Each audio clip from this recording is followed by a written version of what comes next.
ये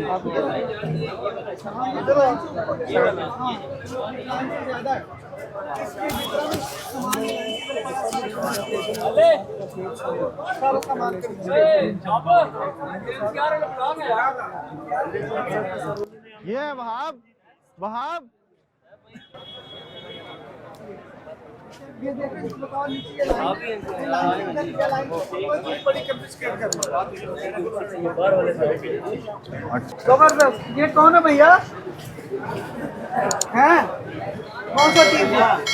आपकी दुकान कौन सी है भाई?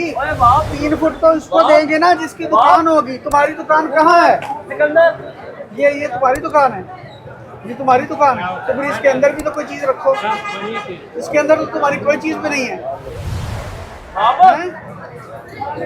बाहर लगाइए। आलू का क्या रेट है? हाँ 300 रुपये धड़ी।